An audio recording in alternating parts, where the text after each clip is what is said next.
Hey everybody, welcome to the Kano live stream from our offices here in London in the UK. I'm Chris. I'm Brandon. And we are going to be talking to you today about the Kano computer kit, this guy here.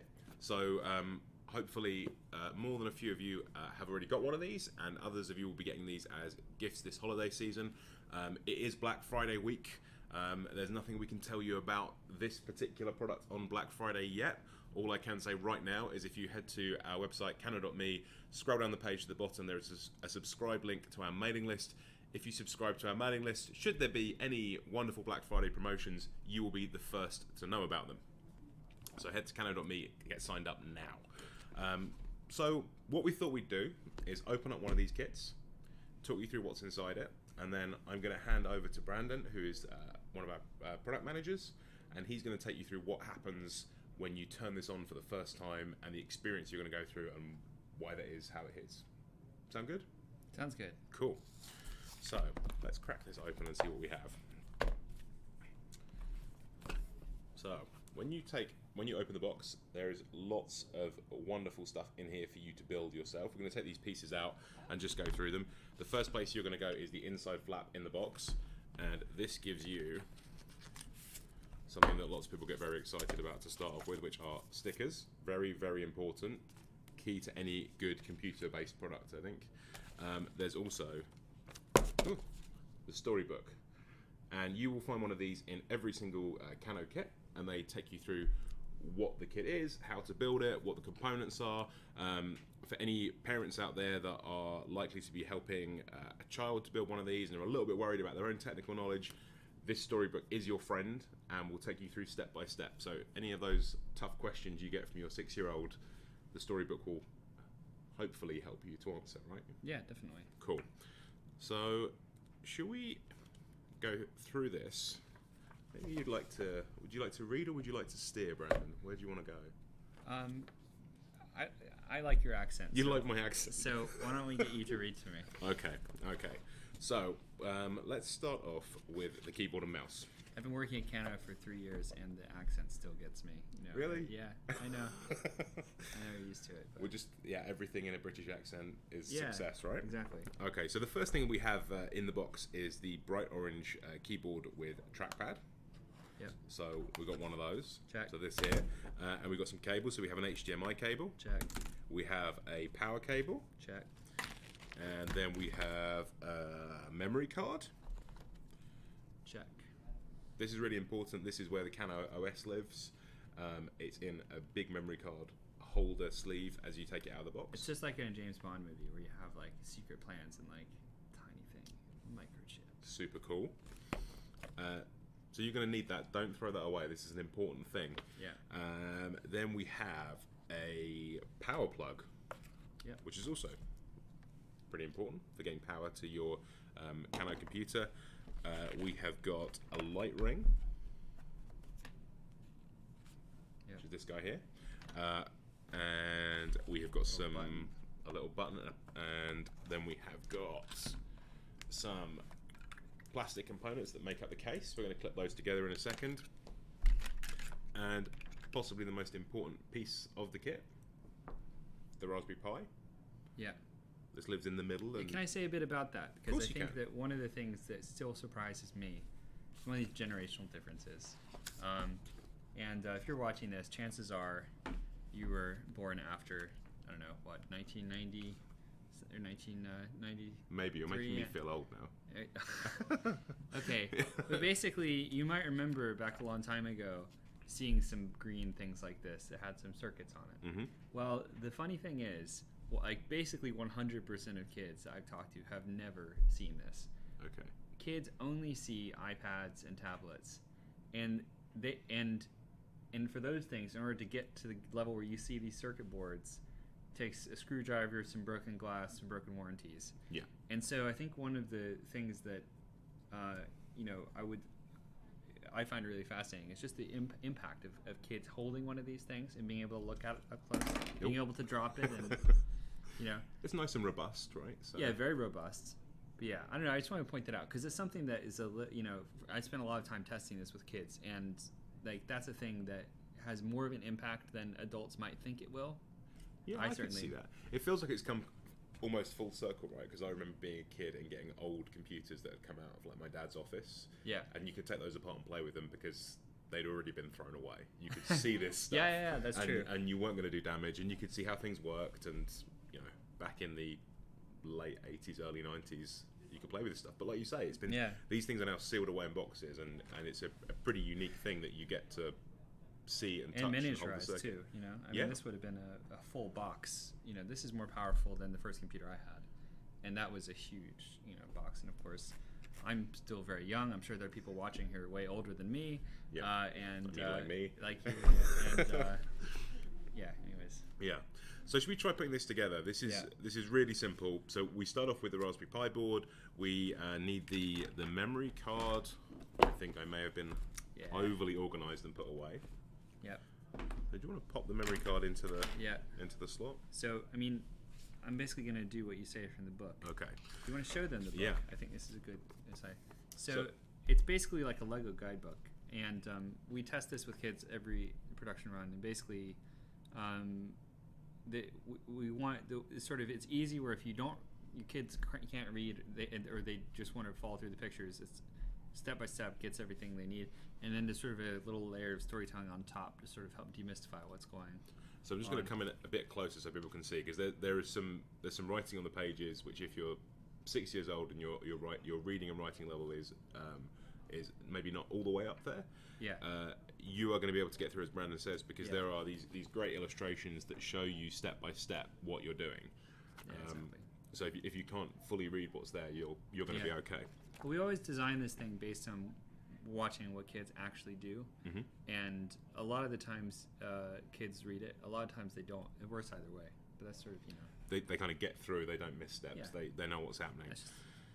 Awesome. So you've put the memory card into the Raspberry Pi. The next piece to add on is the light ring, which has got 10 LEDs on you can code. So there's some information in the storybook about what does the light LED ring. stand for? It stands for light emitting diode. Yeah, indeed. I feel like I've achieved something there. I've scored a point. Yeah. Yeah, brilliant. It's a quiz. So this ring is going to flash with colours when you bring your Kano computer to life for the first time. And when it's processing data, the lights turn orange. And if that sounded like I knew exactly what I was talking about, I was cheating and reading from the book. I was going to say. So this is what you're going to be able to do at home as well. Do it in your parent reading to kid voice. That's your line. I'm trying to sound confident. So you've assembled this. So the parent reading to kids voice would be, line it up with the pins on the brain. There we go. There we go. Exactly it. And then push it down. Yeah, that's the one. There's also some, and these are really nice. This is for anybody that's used any software now, really, that has tooltips in, where you hover with a mouse pointer over something, and you're maybe not entirely sure what to do. It makes a suggestion of what to do. And we have a little icon of Judoka here making suggestions. So for this last step, it says make sure you cover all the pins. So just helping you to make sure you're doing everything you need to. Yeah. So we are nearly done. Everything pushed all the way down? Oh yeah. Fantastic. You're going to add the power button. Already did that. Already did that. Too keen. Super excited. Something that's quite good, I think, is you can step ahead. Yeah. Like if you see all these pieces laid out, it's pretty intuitive where they go together. So if you skip ahead a bit, it's going to be okay. So you're now ready to turn it on and off. You have the power button. Although this board is nice and robust, as you have demonstrated, we'd like to keep it in a case. You can just hear that dropping on the table there, folks. What's the score with anti-static and shock? Because I remember handling computer components a long time ago.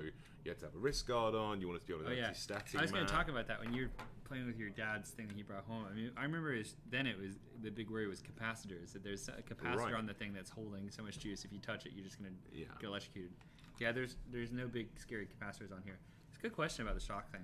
I've never, I have never worried about that and never had an issue, and I work with these every day. Someone asked me about that the other day, and I was looking through some documentation on the Raspberry Pi Foundation the wonders of technology. I assume somebody fixed that. Yeah, I think it's just that the type of components that are on there don't appear to react in the same way to that kind of charge. But you make a good point about capacitors. I may or may not have zapped myself a few times, which could explain many, many things. So you've got two components of the case that slot together. And then there is a top piece that goes on there as well, just to protect everything. That has the Cano logo on, and it has a hole so you can get at the power button. So it all clicks together nicely, as you probably just heard Brandon clicking all the components. There is a clicky button. Clicky button. There is a clicky button. We have an HDMI cable to connect. So being that we're in an office, we have this connected to an LCD display. We recommend that you connect it to a TV so you get access to sound through the HDMI cable as well, because there are lots of fun things involving sound on the Cano kit and in Cano OS. It's a full OS, right? So you can do lots of things that you would want to do. You can go on YouTube, you can look at videos, you're going to want to hear what's going on. So, find a screen or TV. We have one over here just out of shot, and you're going to be able to see what we're doing on that in a moment. We have the keyboard with the trackpad lined up. That's connected. Do you want to plug in the little RF dongle from the keyboard?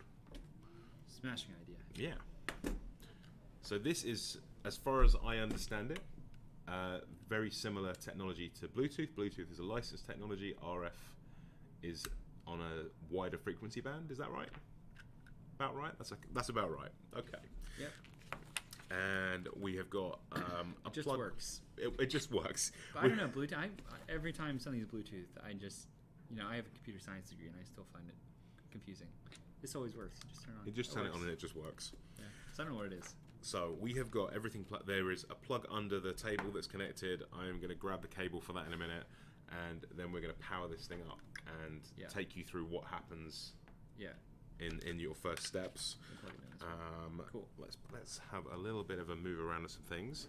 So, in a moment, David, who's controlling things behind the scenes, is going to switch over from us to the Cano computer kit, and we will be able to go through the process. So, you should be able to see a screen now. This has got the startup screen. Yeah. It's for Cano OS, right? So this is on computer kits, computer kit completes, computer kit touches. That's right. And let's see. Why don't you take us through, Brandon, what happens when you go through this for the first time? And what it all means. Yeah. So this is something we spend a lot of time working on, because whenever you start Cano, we want users to really feel like they're going down a rabbit hole, and there's this whole world out there to be explored. Mm-hmm. So just the bit that happens when you first turn it on is there's an ASCII animation of a rabbit running across the screen, and then it says follow the white rabbit. Now actually it tells you exactly what to type, but for those of you out there who actually know a little bit about Linux, you're actually writing your first shell command. Type cd rabbit hole. So let's type cd rabbit hole. You have the matrix animation with zeros and ones. Very cool. And my name is Brandon. And so the design challenge for us was to sort of let the build process that you start with the storybook continue on the screen, mm-hmm. so that you can feel this real sense of mastery over the computer. And since we're Cano, we're not just like setting up. It's not like when you set up your phone and ask for your email and sign up to iCloud and mm-hmm. then just that. We're trying to mix together all the stuff we need to do to get you up and running, but also a little bit of creativity. So you'll see that. So put your name in, and nice to meet you. So here's I am your computer. And what we wanted to do was make it feel like that you've built a computer is now talking to you, and the computer says, together we can make anything with code. Can you help me talk? So a bit about this one. We spend a lot of time talking to kids about what motivates them mm-hmm. to want to make a computer. And one of the things that I really loved, is that when kids live in this world filled with computers, they actually have quite a bit of affection for the machines that they play with. Okay. And we tried a variety of different things to get started, and what we found was that what resonated the most strongly with kids was that kids wanted to help their computer. Okay. We asked them, do you want to help your computer? And the kids would be like, yeah. And I asked them, like, why do you want to help? Well, it helps me all the time with my spelling. So yeah, I'd love to help it. So it's like they're in a partnership. Exactly. Oh. And so this is sort of just to give you a window into sort of what the design process was for this. It was really fascinating. So we tried to build that into this introduction experience. And we're currently working on a few different projects, currently top secret, to continue out this idea of helping you build your computer and making a computer your friend. So we have here, so we'll say hello, and so this isn't connected to TV, so you can't hear it, but it would say hello. Say yes, we heard you. So we'll use code here to make art. This is circle 100. And then you can see the computer drawing a circle. This is sort of a bit of a preview of what you'll do in the rest of the Kano ecosystem. I love that it keeps coming back and congratulating you on doing things by name.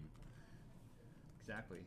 Well, it's another thing that young kids really responded to. It's always surprising when your computer knows your name when it's talking to you. If it says your name in the corner of a menu, who cares? But if it says your name like to you in spoken form. So here he is. So let's turn the lights on. I guess you might not be able to see it, but the light ring that we put together is going to glow rainbow with a giant rainbow of color. Yeah. It says, I like to bling my lights when I'm thinking. Keep an eye out for them. So when you turn it on, the light ring sort of will glow based on the processes that are running, sort of giving you a bird's eye view of what's going on inside of your system. So here we go. Ready to swipe and slide. All right. Type activate trackpad. So this is the bit. So thus far we've just been typing, and now we're going to add in trackpad. So I have an arrow with the circles. This is to train kids how to switch between typing and swiping.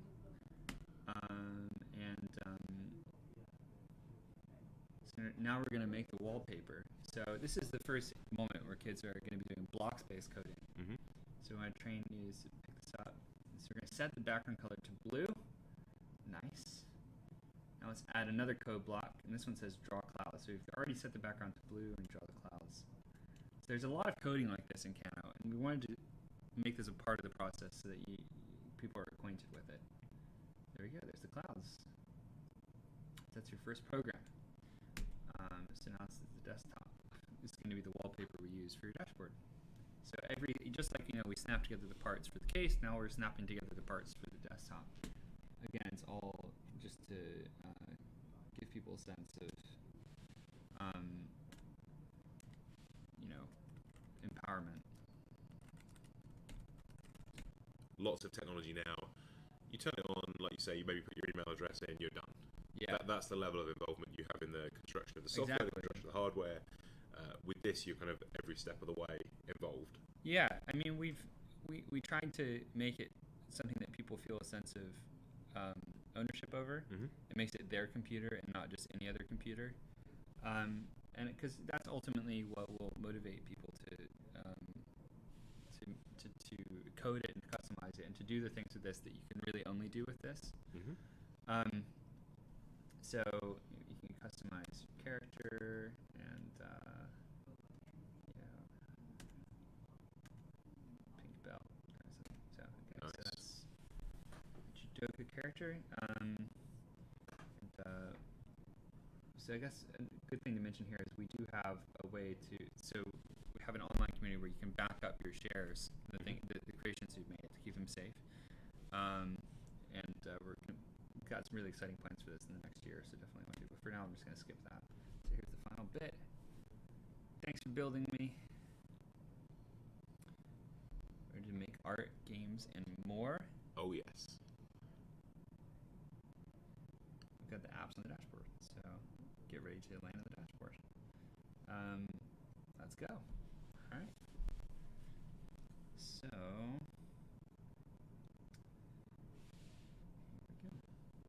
So the things we saw in the build where you join code blocks together, where you draw a circle, those connect into applications and things that you can do within your Kano computer once it's built?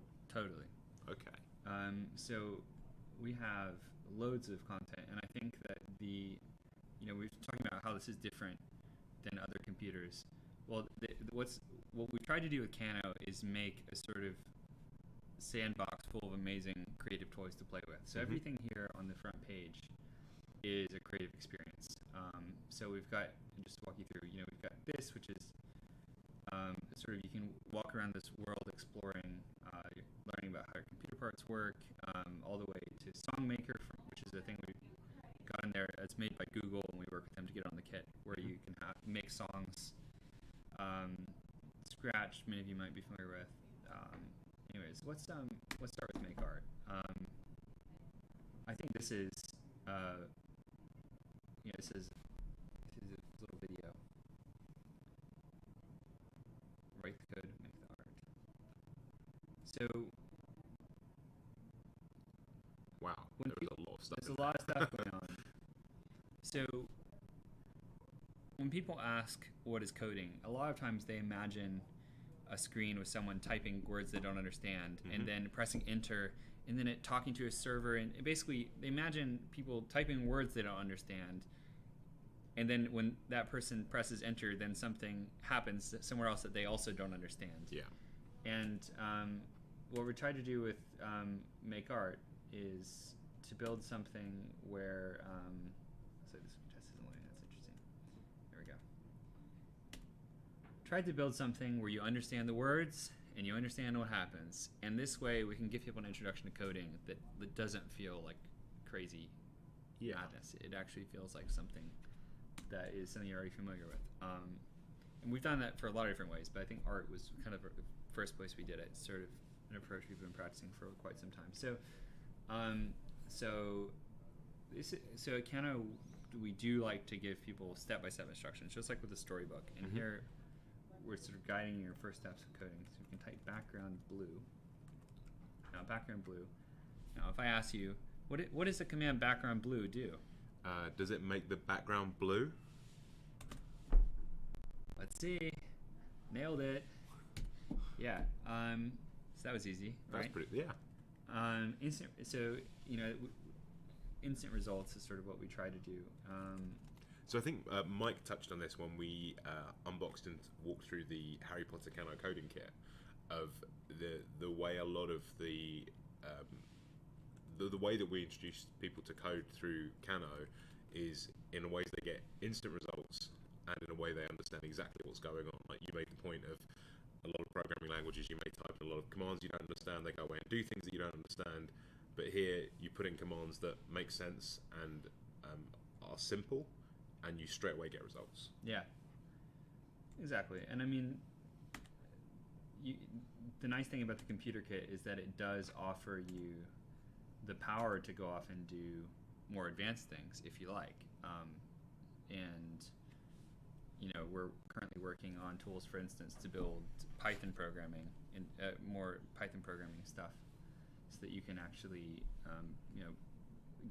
run machine learning algorithms on here. So you have everything from your first line of code, background blue, all the way to running machine learning scripts, computer vision, artificial intelligence stuff, really running your own server.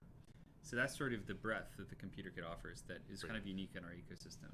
And so some of these apps as well, you can try out for free if you don't have a computer kit yet. If you've already got a computer and you're at home viewing this, you can go to our online community that Brandon mentioned, Kano World, so it's world.kano.me. Yeah. You can try out Kano Code, you can try out Make Art, and you can get a feel of what it's going to be like when you have this on a computer kit of your own.